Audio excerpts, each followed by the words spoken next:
Olá! Está no ar o Conexão Famílias Atípicas, com mais uma história, com mais uma vivência, hoje trazendo a Algineia dos Santos. Mas antes dela falar um pouco do que ela faz, quem é ela, a gente vai fazer o dever de casa, autodescrição. Sou Milva Campos, tenho 1,72 m, estou vestindo hoje, estou toda de verde bandeira. Estamos em plenas Olimpíadas, eu estou homenageando todos os atletas brasileiros que estão representando o nosso país de forma brilhante. Eu tenho 1,72 m, minha pele é branca, eu tenho cabelo pintado de louro, e é isso. Você, Neia, sua autodescrição primeiro, depois a gente começa o nosso bate-papo. Bom, eu sou, boa tarde, de mais nada, eu sou Algineia, eu sou de pele negra, sou negra, né? Sim. Cabelos grisalhos, então eu estou toda de preto. Sim. Né? Também é a minha cor preferida. Tenho 1,43 m de altura. É uma pequena grande mulher. É. Bom, Neia, eu vou te chamar de Neia, tá? Isso. Olha, gente, essa é a primeira vez que a gente faz uma entrevista sem pré-entrevista. Então, eu não conheço nada, o meu contato com ela foi 2 minutos, mas a gente vai conseguir desenvolver um papo bom, com certeza. Neia, eu queria que você me falasse, você hoje é educadora e oficineira de contação de histórias no ICP, que é o Instituto Consuelo Pinheiro. Mas eu queria saber de você como começa a sua história, primeiro com o teatro, que eu sei que você é formada em teatro. Isso. E aí eu quero saber como é que uma pessoa do teatro, uma atriz, chega à educação infantil e chega à oficina como contadora de histórias. Vamos lá, conta pra mim essa história. É meio louco, né? Mas assim, na verdade o teatro sempre esteve presente na minha vida. Sim. Né? Sempre esteve presente na minha vida. Eu sempre dava um jeito de participar de alguma coisa na escola, né? Das festas, das peças, né? E eu sempre tive essa vontade. Não que os meus pais eles fossem contra, não, né? Eles tiveram a preocupação, né? Porque essa questão que teatro não é, infelizmente. Não né? dá dinheiro, não é dá isso, dinheiro. né? Então, eles tinham essa preocupação. Eles queriam, a preocupação deles era estudar, me formar, né? E depois fazer o teatro, né? Só que eu apressava, eu queria fazer o teatro, né? Mas eu segui. E um dia, eu no ato da escola, o pessoal fazendo propaganda de uma peça, né? Eu cheguei para ele e falei, poxa, interessante, eu sempre gostei de fazer teatro. Queria muito fazer teatro. Aí ele foi e me deu um papelzinho e falou assim, olha, no Sesc de São João, sempre há vagas para o grupo. Abre a vaga para o grupo lá, vai lá e conversa. É o Vanderlei Galvão. Eu fui lá, né, no dia seguinte, falei com a minha mãe, claro, e fui lá. E o Vanderlei estava lá. Eu cheguei tímida, né, porque eu sempre fui tímida. Aí eu cheguei lá, conversei com o Vanderlei, eu fiquei, fui fazendo, fiquei durante uns 10 anos, né? E lá eu aprendi muita coisa mesmo. Participei, foram 8 leituras, 2 leituras dramatizadas, 5 contos, participei também fora de autos, né? Foi até um auto que mais me emocionou, que foi um auto da Paixão de Cristo no Morro do Fubá, da comunidade de Fubá. E nesse dia, nossa, eu chorei muito. Porque foi, assim, durante o ensaio, não parecia, estava ensaiando normal. Mas quando aconteceu, a emoção foi tão grande que o choro foi de verdade. Né? Nossa, você fazia que personagem? Eu fazia uma das mulheres que choravam ali. E chorou mesmo? E chorei mesmo. Chorei. E o Jesus ali, são coisas que acontecem no teatro que o público não sabe.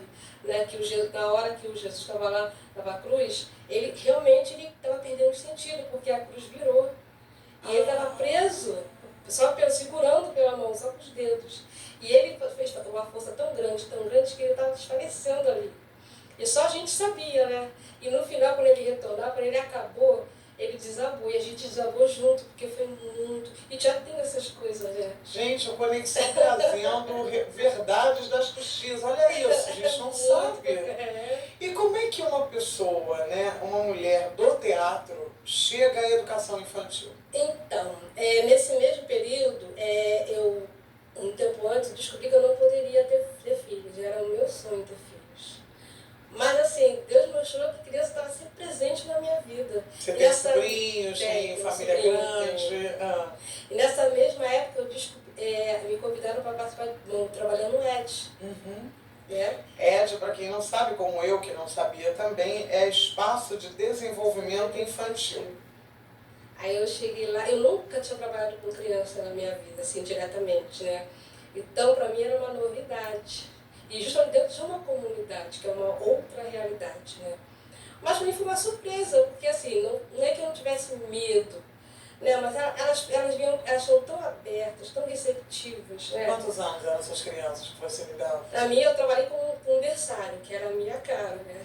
Que era Bebê? bebê. Oh. Que era de até 2 anos, de 1 a 2 anos.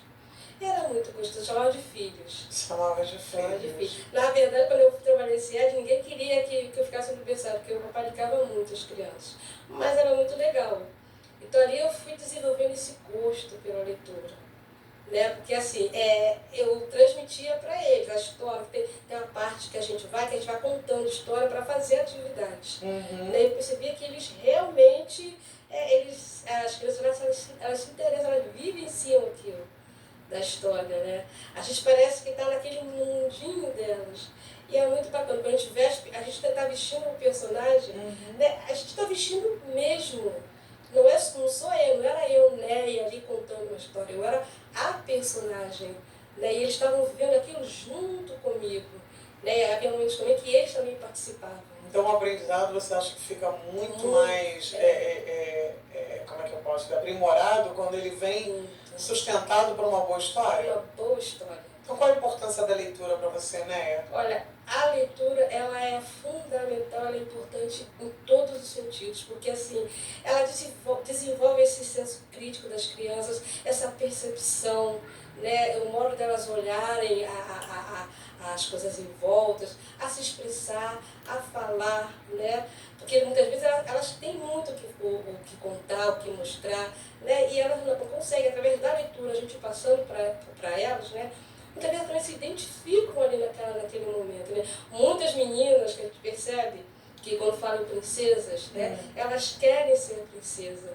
E eu me lembro de uma aluna que ela era escurinha. E ela queria ser a Branca de Neve. Ai, olha. Ela sonhava com a Branca de Neve. Estava inconsciente, né? Inconsciente. Né? E as crianças, pô, Branca de Neve, por que a Branca de Neve, tia? Ela vai ter a Branca de Neve. Mas assim, ela com tanta verdade, com tanta vontade que ela tinha de escolher a Branca de Neve, que eu falei assim, não, olha, tem uma princesa que também é negra. Ela, não, mas eu gosto da Branca de Neve. Agora, por que a Branca de Neve? Mas quem disse também que a Branca de Neve não poderia ser Pois preta? Que a gente hoje fala preta, tá certo? Negra. Negra? É negra mesmo? É porque fala gente de pele preta. Preta. Não, na verdade agora eu quero falar o correto. Você gosta de negra. Agora é preta. Então eu tenho autorização para falar o quê? Pode falar preta. Posso falar preta? Então tá bom. Então por que não pode ter uma Branca de Neve preta? Exatamente. Você é linda também? Foi o que a gente fez, a gente vestiu ela. Ela falou, agora você é a princesa. E aquilo foi tão gostoso, a gente via a alegria nos olhos dela. Né? Então a leitura ela tem muito disso. Tem esse poder. Tem aí lá você já tinha contato com PCDs? Não. Não. Ah, sim. No início não. Sim. Mas a partir dos projetos da própria prefeitura, né, a gente foi introduzindo crianças com hidrocefalia. Então o que a gente fazia? Tinha que ter uma exclusiva para aquela criança, né, para cuidar. Mas eu, por exemplo, sou totalmente leiga e que represento muita gente que está aí do outro lado. É a pessoa que tem hidrocefalia, ela consegue ter algum tipo de interação? Ela consegue? Como é que funciona isso? Olha, muita gente pensa que não. Olha que bom. Muita gente pensa que não, mas ela percebe muita coisa sim. Quando a gente fala, você percebe através do olhar dela, do sorriso, ela responde. A gente vai conversando com ela, a gente vai passando, ela vai respondendo com sorriso, com olhar. Né? A gente vai aprendendo muito com ela. E você chegou a contar histórias para pessoas assim? Com essa deficiência? Não, para contar história para elas não. Não, mas você conseguia interagir com elas.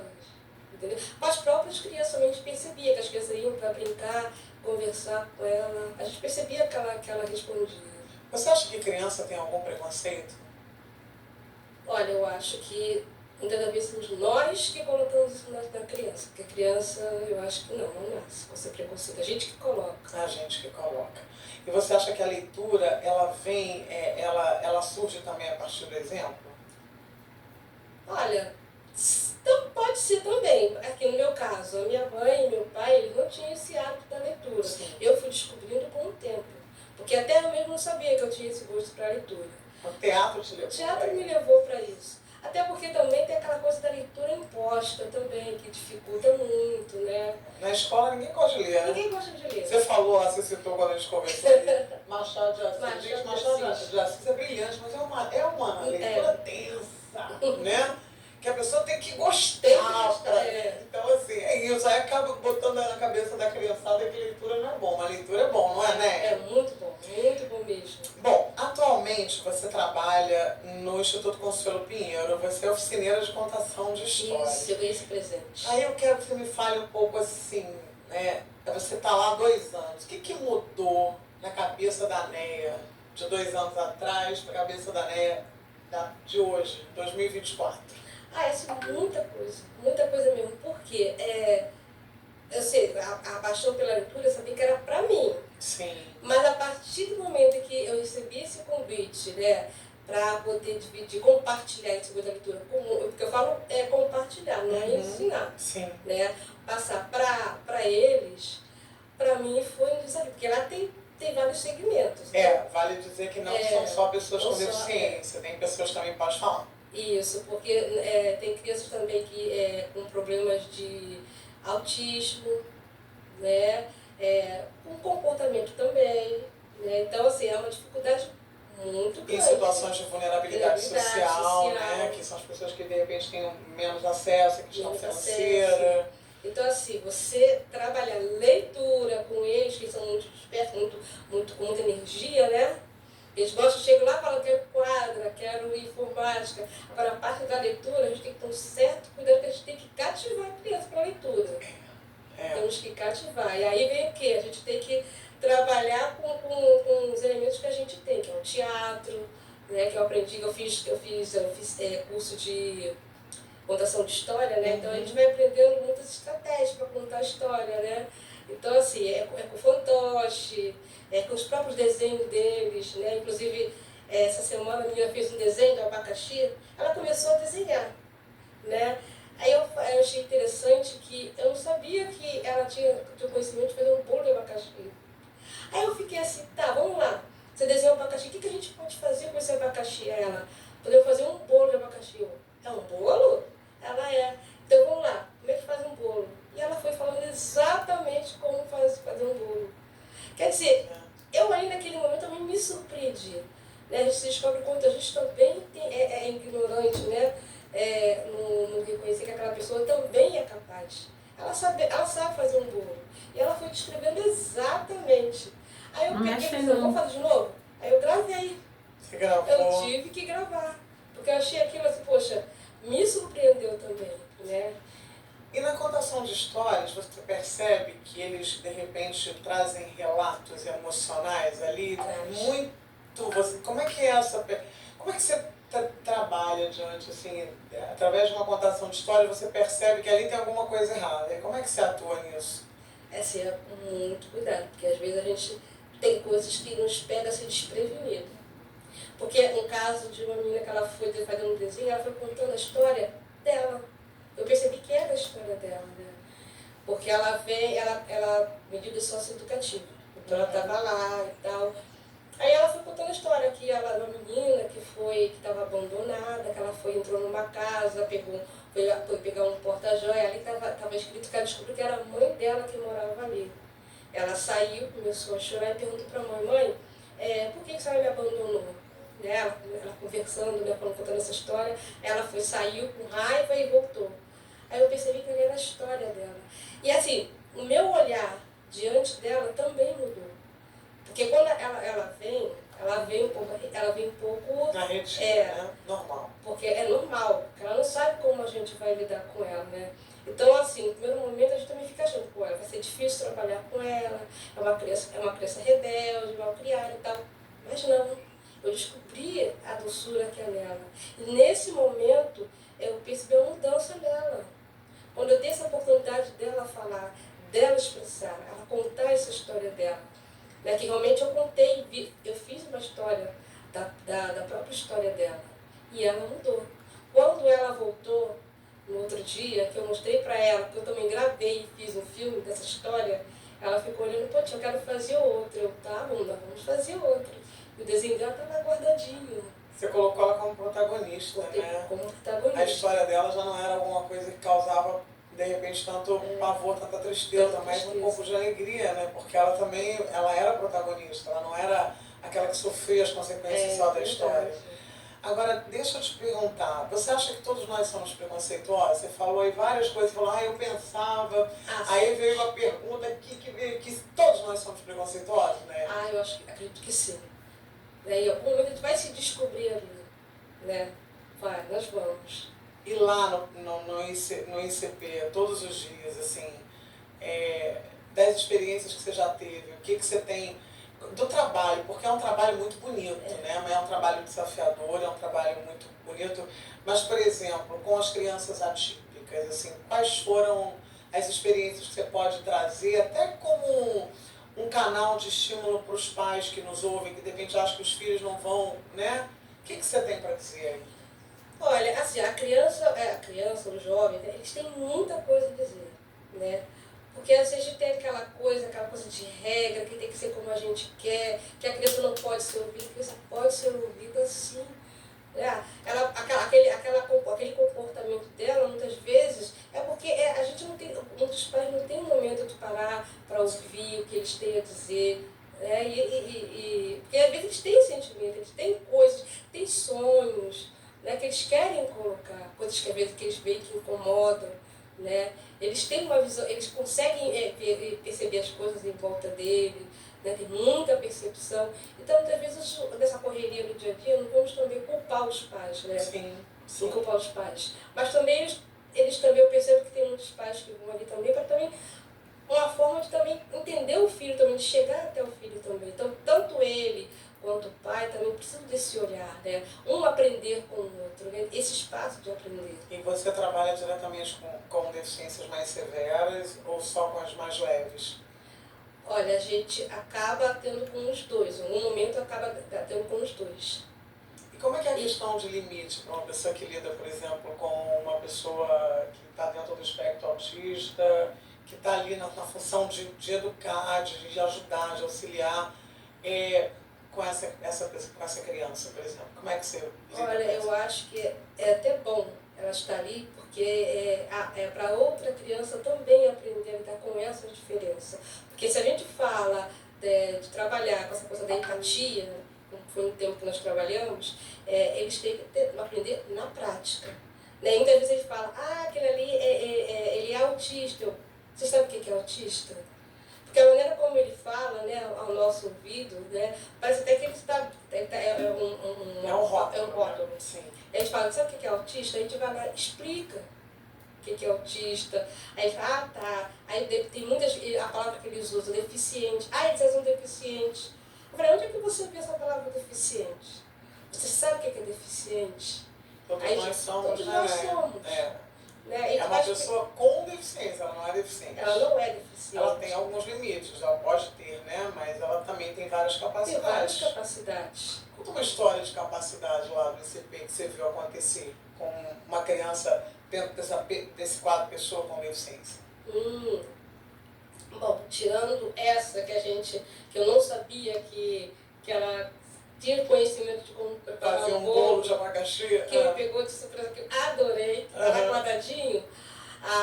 Tem o próprio Paulo, que é o nosso cantor. Cantor? Ele é cantor. Ele se descobre através da música. Né? E é muito bacana. Tem também a Ariela, que é uma menina que também tem, dela é deficiência intelectual, né? Então ela não é, ela tem essa dificuldade, mas assim, ela estava tendo um desenvolvimento tão grande, que assim, eu não sabia como lidar com ela. Sim. Mas a partir das brincadeiras que eu fazia com ela, de bater palma, ela ia respondendo. Eu falei, Ariela? E ela ia. Eu falei, então vamos começar a brincar, cantar ela. E ela foi acompanhando. Aí eu percebi que eu podia podia trabalhar com ela alguma coisa nesse sentido de som. Eu fui junto com ela. Eu falei, vamos trabalhar outra coisa também, Ariela. Aqui, ó, estamos aqui. Aí ela vai direitinho, ela toma uma boneca, então isso aqui, ela pega a boneca, eu brinco, agora não, agora bota ali, Ariela, vai e coloca, ela vai direitinho. E ela vai acompanhando o som, ela vai batendo a palma de acordo com nossos movimentos. E eu estava dando até um tablet para ela, porque ela tem dificuldade do computador. E ela vai movimentando o tablet direitinho, ela vai onde ela quer, com o som da música, ela tem essa percepção. Então, quer dizer, eu fico pensando assim, poxa, talvez a minha ignorância de não saber como que ela tem muita coisa para aprender, ela percebe as coisas, né? E a gente fica limitando essa criança. A mãe dela fala que ela bate, né? Até onde a gente fica batendo. Eu pego a mãozinha dela, aqui, Ariela, passa a mãozinha aqui, ó. Ela vai, ela paga, a mãe dela fala, tia Neia, por que ela não bate em você, tia Neia? Em mim ela bate, ela, vamos pegar a mãozinha, vamos ver se ela vai bater. Vamos lá, ela não bate. Então são essas coisas que a gente vai aprendendo dia a dia com eles, do jeitinho deles. E é bom você falar isso, porque às vezes, né, os pais acham que a dificuldade é só deles, né? Só deles. E é bom a gente ouvir esse outro lado da pessoa que lida também ali no dia a dia, que está tentando dar o seu melhor, mas que também encontra dificuldade, que diz, eu não sei como lidar, né?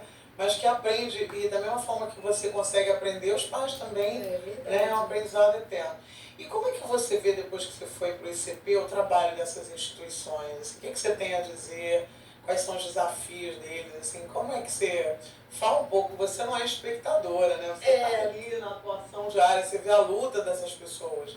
Fala um pouco para a gente do trabalho das instituições. Olha, o trabalho é muito importante. Não só para eles, que necessitam disso, como também para a família acolhedora, né? Claro, temos um projeto Cuidar de Quem Cuida. Sim. Porque muitas vezes que a gente está lá, a gente pensa, poxa, como é que a mãe pode aguentar essa criança? Porque às vezes tem hora que nós somos humanos, Sim. né? E a gente acaba ficando, a gente perde um pouco do controle.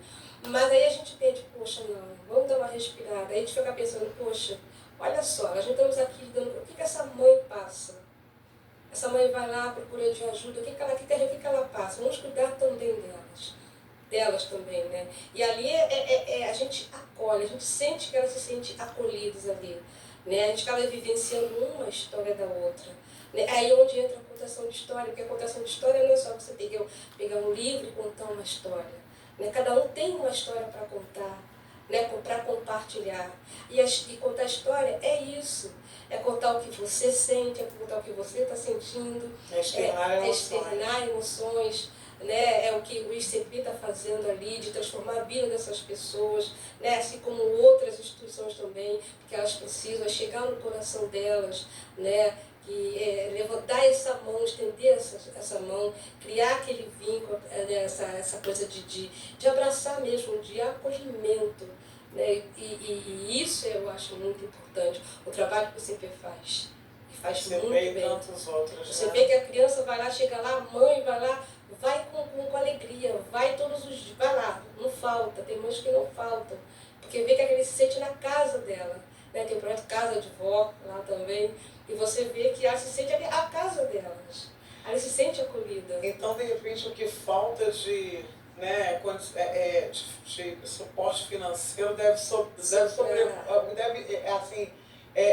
é que a gente pode falar? Sobrar de amor, né? Porque eu imagino que sem amor a gente não consegue desenvolver um trabalho desse. Você vê que eu chego ali e não querem sair. Os meninos que são os adolescentes.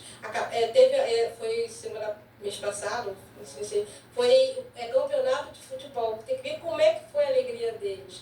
Os pais ali junto. É como se fosse um campeonato de verdade. Né? A alegria deles, como foi, teve o Dia da Beleza. Né, que a mãe se incentiva, leva a criança, arruma a criança, e é muito gostoso.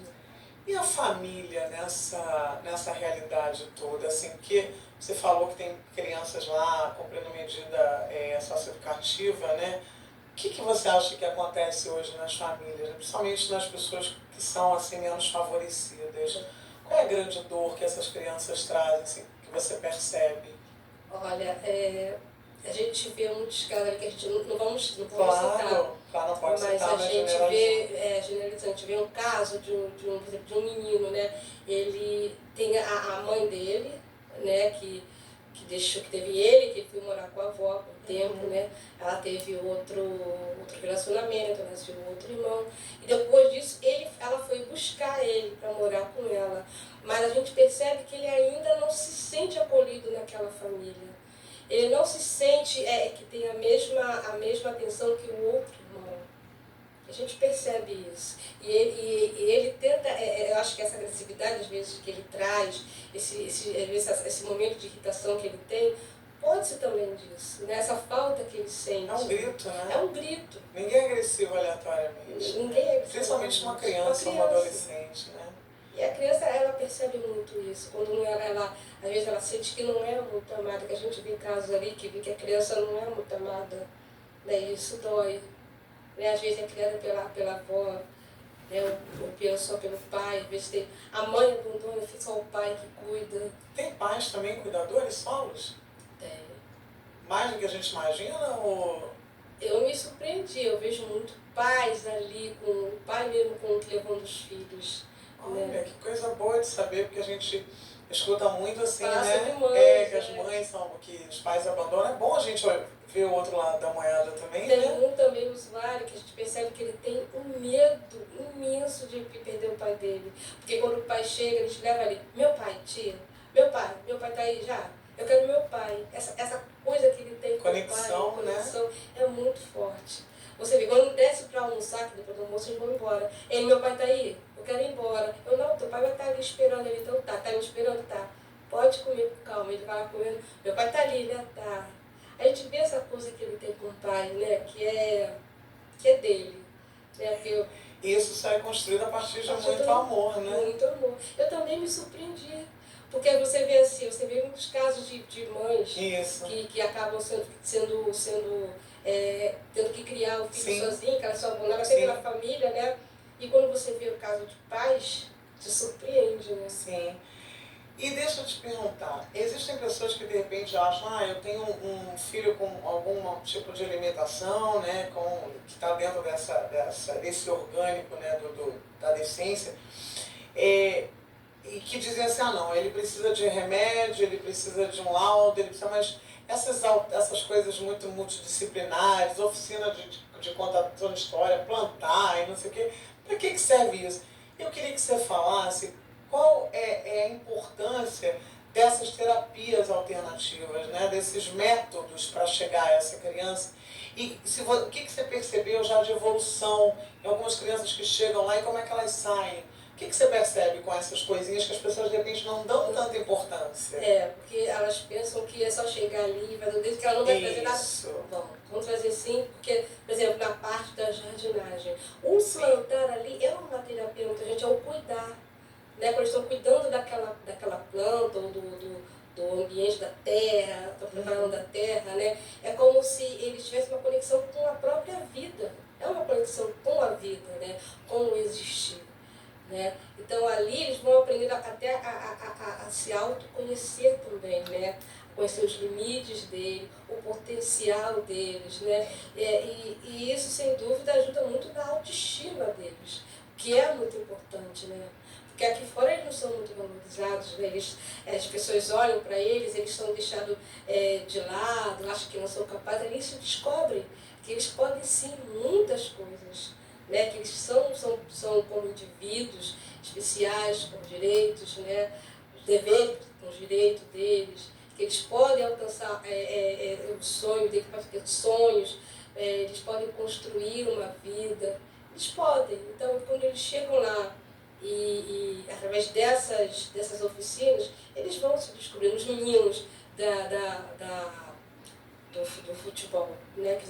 Eles sabem que eles têm um caminho deles, eles vão lá para prestar e sair da escola, eles têm ali aquele momento deles, né? Da valorização deles, né? De externar aquilo que eles querem, de provar que eles são, naquilo que eles são bons, né? As meninas, nós fizemos o Dia da Beleza, muitas meninas que não se veem, tem meninas que quando esse Dia da Beleza elas não se acham bonitas, não queriam se fazer pinturas, né, fazer o cabelo, só naquele cantinho delas. Então a gente foi estimulando isso. Então essas oficinas somente é para isso, para que elas acreditem que elas têm o valor delas, elas são bonitas, né? Como aquela menina da Branca de Neve, ela pode ser uma Branca de Neve, ela pode ser uma princesa, por que não? Né? É verdade? Aquele menino, você pode conviver com as diferenças acima de tudo, né? Quando a gente ensina que não, ele não é, ele é autista, ele tem as limitações dele, mas ele é capaz de poder brincar com você sim, ele entende você sim, então ele vai aprendendo a ter essa coisa do respeito, dos limites, e isso é muito bom, né? Com certeza. E deixa eu te falar, porque eu acho que essa questão do estímulo, né, você percebe, por exemplo, as crianças que estão ali cumprindo as medidas, você percebe então que toda pessoa, o que você está me dizendo toda pessoa é potencial, as pessoas precisam de uma oportunidade, as pessoas precisam de um estímulo, que todo mundo tem o que oferecer, né? E o que você acha que falta para a sociedade ainda progredir, para acolher tanto essas pessoas que não estão dentro, né, desse lugar da deficiência, mas que têm outras questões, né, que de repente transgrediram alguma coisa, ou que tem um comportamento que a sociedade não entende. O que você acha que falta para a sociedade? Eu acho que existiria também fazendo um trabalho também voltado para isso, né? Para poder, assim como nós também estamos descobrindo esse potencial deles, eles também descobrirem que eles também são capazes de abrir, eles terem esse olhar com relação a eles, né? Porque eles têm um preconceito. O que é o preconceito? É um conceito antes de conhecer, não é verdade? Então mostrar para eles, ao invés de chegar e criticar, mostrar essa oportunidade de eles conhecer o trabalho, de conhecer a história daqueles jovens, né? Fazer algum trabalho junto com eles, né? De repente um trabalho, né? Que eles possam estar inseridos, né? Ou então eles levarem o trabalho até eles, alguma coisa ligada assim para que eles também possam ter essa conexão. Eu acho que é importante, porque a gente lá mesmo, aí muitas vezes a gente se descobre, né? Com esse preconceito, a gente vai descobrindo ao longo desse tempo, que a gente vai acordando, vai percebendo que não é aquilo. Então, por que não trabalhar isso também com a sociedade, né? Apesar de que a sociedade é um pouco mais difícil, né? Com tanta coisa assim, acho que ela ficou uma coisa meio engessada, né? Você acha que falta informação? Eu acho que falta um pouco de informação, mas eu acho que é o acesso também à informação, né? Tem muito, né? Hoje com a internet, com os meios de comunicação, sim, mas também um pouco mais de dar o primeiro passo, de uma iniciativa, eu acho, né? Porque também o querer também, né? Que é importante, né? Mas a gente tem que quebrar essa parede do preconceito essa barreira que é muito difícil. E você como educadora, como é que você vê essa criançada toda que você trabalha lá com as crianças e jovens, esse uso excessivo de celular, computador, que você acha que você está trazendo, o que você vê de bom e de ruim? Porque está falando para pais, né, para famílias, é um desafio para a gente, porque é aquela coisa, a gente tem que aproveitar aquilo que eles estão nos oferecendo, né? Então, quer dizer, tem aquela coisa prejudicial? Tem. Então, vamos tentar aproveitar isso para poder tirar o lado bom para eles, o que tem coisa de interessante ali, para que possa ser aproveitado naquele aprendizado deles, né? Que nem tudo que está ali é ruim. Nem tudo que está ali é ruim, tem muita coisa também que a gente pode aproveitar, né? A mídia, ela traz muito disso, né? Então, quando a gente seleciona algumas coisas que a gente pode passar para eles, para a gente mostrar, né? Que tem muita coisa para o teu potencial ali. As meninas costumam ver aquela coisa de comidinha, né? Então, às vezes eu passo, a gente vai lá, elas vão conversando. Minha tia fez aquilo assim, ela não fez assim não, ela limpou. Então elas vão descobrindo muito, elas estão descobrindo que tem coisa que a mídia, né, que a internet, ela pode fazer coisas boas, como também ruins. Quando eles querem ver aqueles funk, eles não, esse funk não é legal. Mas acho que está nas nossas mãos dar a direção. Dar a direção. Você acha que os pais podem fazer isso como vocês fazem? Como é que é isso para você? Pode, aí a gente está nesse trabalho com os pais também, né? De alertar os pais, de trabalhar junto com a escola, com a instituição, nesse sentido, porque não é só a gente chegar ali e passar isso para eles. E eles são receptivos? Eles costumam tocar essa bola com vocês, os pais? Muitos são muito participativos, né? Isso facilita bastante, Mas tem aqueles que a gente ainda tem que estar ali puxando. Condicionar, né? Condicionar. E para aquele pai, mãe, que ali o filho, atípico ou não, que está, por exemplo, querendo adentrar na arte, né? A gente falou tanto de preconceito, né? Isso também é um preconceito tão antigo que algumas pessoas, fazer teatro para quê? Qual foi a importância, por exemplo, do teatro na sua vida? Eu acho que ele foi assim um recurso que você ativou dentro de você para, por exemplo, chegar até esse trabalho lindo de contação de histórias, né? Fala para esses pais aí o que você acha assim, que a importância, por exemplo, deixar seu filho fazer o teatro, conhecer, aprender a contar histórias, conhecer histórias. Fale aí, por favor. Olha, o mais importante de tudo é perder o medo de deixar o filho criar asas. Isso é muito importante. Porque eles muito falam, o mundo está muito difícil, eu não quero ter filho, criar filho, porque, gente, vamos preparar o nosso filho para poder essas dificuldades que tem na vida. E até com ele mesmo, de lidar com certas situações que é difícil. Então, o teatro ele vai trazer muito isso para eles. No desenvolver com os colegas, ter medo de enfrentar as dificuldades. Eu tenho um caso de um amigo que é muito interessante, que no dia que eu estava lá, ele ia fazer um assalto. E no dia que ele marcou com os amigos, ele estava vendo a gente do teatro ali, sentados. Aí ele pegou, levantou, ele foi lá, começou a conversar, ficou interessado. E aqueles amigos que ele tinha marcado saíram para fazer o assalto. E ele foi seduzido pela atmosfera do teatro. Hoje ele é um advogado formado, ele está aí, firme e forte, ele seguiu a carreira dele. Os amigos dele seguiram outros caminhos. Mas você vê como o teatro transformou a vida dele, como foi importante para a vida dele, porque muitas pessoas falam, não, esse aí não vai dar para nada não, ele não vai seguir, esse aí daqui a pouco ele já foi. Não, o teatro transformou a vida dele. Quer dizer, não só o teatro, mas como a leitura também transforma a vida daquela pessoa, ela vai ampliar o universo daquela criança, né, daquele adulto, né, do próprio pai, às vezes, que também vai se descobrir também na leitura. A leitura calma. Através, assim. Você vê uma criança muito agitada, chega lá, você começa a ler lá. A dar uma acalmada. E a gente dá aquela cativada, porque pra gente contar uma história, a gente tem que viver a história. Eu conto com meus sobrinhos, eu faço todos os personagens, faço voz, é uma barata. É verdade, tem que vivenciar aquela história, trazer eles para aquele nosso universo, né? E as mães também, porque elas vão junto, elas acabam se cativando também. E muitas vezes é a própria criança que incentiva a mãe à leitura. Tá vendo? Tem isso. Porque ele leva, acho tão bacana, né, com aquela história, que a gente faz aquele projeto de contar a história, agora você vai contar para sua mãe, ele vai pega e vai leva mesmo e conta. Você já viu alguma mãe que se interessou por ler depois que o filho começou a se apaixonar pelas histórias? Sim. E teve um aluno, né, que nós contamos a história para ele, eu contei a história para ele, que a gente foi para um planetário, eu comecei a inventar uma história, contando a história. Aí ele pegou, ele viu aquela história, contou para ele, chegou em casa, ele contou aquela história para mim, contou.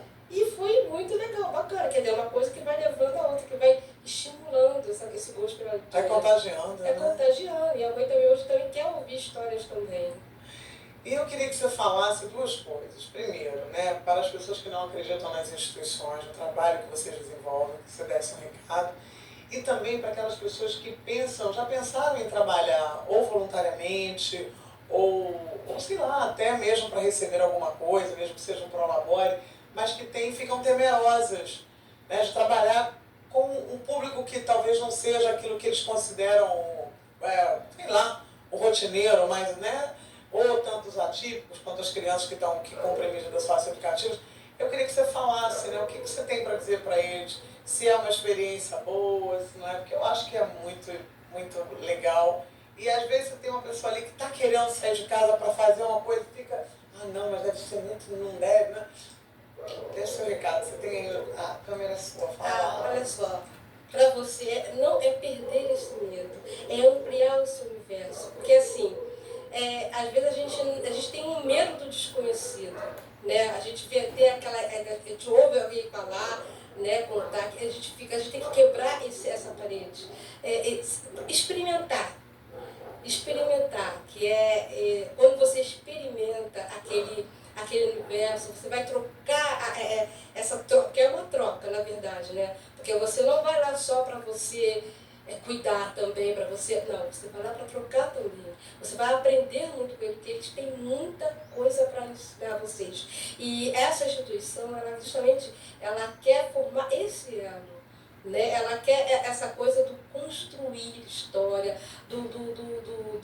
cuidado da pessoa, da família, essa coisa que a gente vê aqui hoje está muito perdida, que é a coisa da família, né?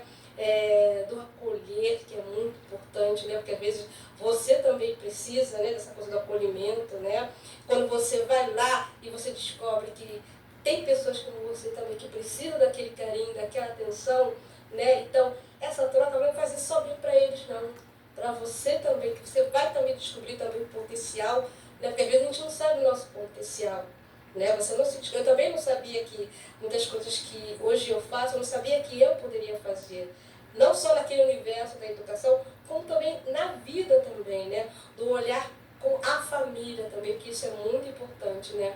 Porque você não muda só o teu comportamento ali, no meio do seu trabalho também, mas dentro da família também. Do seu olhar você olhar para o teu pai, você olhar para o seu irmão, né? Porque você, às vezes, você briga muito, naquela correria do tempo, você não entende, né?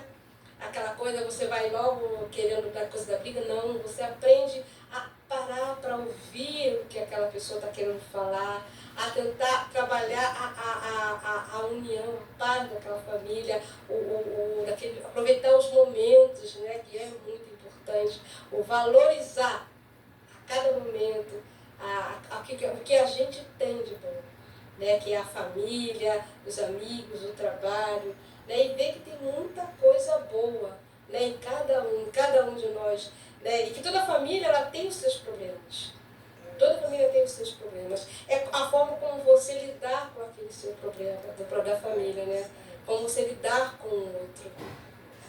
É isso, nas instituições, né, dentro da vida, tem pessoas muito legais, coisas muito boas, como a Nessa, pessoa assim, cheia de coisa boa para falar, né? E se você não tem andado com muita paciência para ouvir histórias, né? Que acha que um podcast é uma coisa muito longa, dá uma chance de todas essas histórias que a gente está contando para vocês, que a gente está tentando apresentar para vocês um outro olhar, outra percepção. Eu espero que vocês tenham gostado do Papo com a Decaneia, como eu gostei. Eu te agradeço imensamente pela sua disponibilidade de vir conversar com a gente. E agradeço a você que ficou conosco. Se você está gostando, curte, compartilha, ativa as notificações lá no sininho. Comenta também, se quiser tirar alguma dúvida, é só falar com a gente. Muito obrigada e até a próxima história, ok? Valeu! Pronto, olha...